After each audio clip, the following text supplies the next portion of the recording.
আমরা কিশোরগঞ্জের মানুষ, চাপা শুটকি ছাড়া ভাতই নামে না গলা দিয়ে। আপনারাও কি এমন নাকি?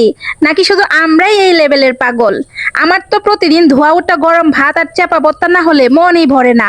তাই আজ বানাচ্ছি কৃষ্ণা কচুর পাতা দিয়ে স্পেশাল চাপা ভর্তা। বলুন তো এটা খাইলে কয় প্লেট ভাত শেষ করবেন?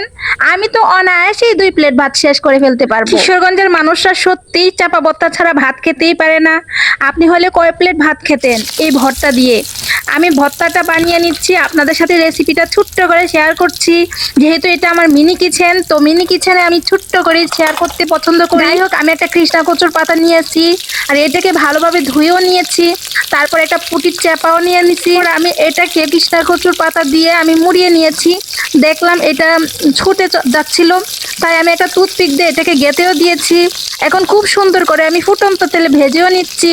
খুব সুন্দর করে কিন্তু ভাজা হচ্ছে, আপনারা কিন্তু দেখতেই পাচ্ছেন। ধীরে ধীরে আমার চাপা ভর্তাটা কিন্তু হয়ে যাচ্ছে।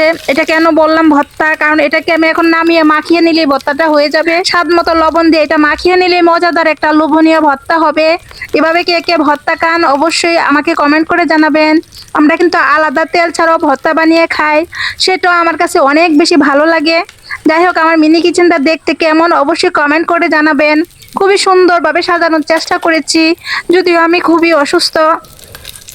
আপনাদের সঙ্গে কথা বলতে বলতে কিন্তু আমার কাজ হয়ে গিয়েছে। এখন কিন্তু আমি গরম তেল থেকে নামিয়ে নিয়েছি। এবার আমি টুথপিকটা খুলে ভর্তাটা বানিয়ে নিব। বাকিটা আপনাদের পরবর্তী ভিডিওতে শেয়ার করব। এখন আমি পেঁয়াজ আর রসুনটা একটু তেলে ভেজে নিচ্ছি।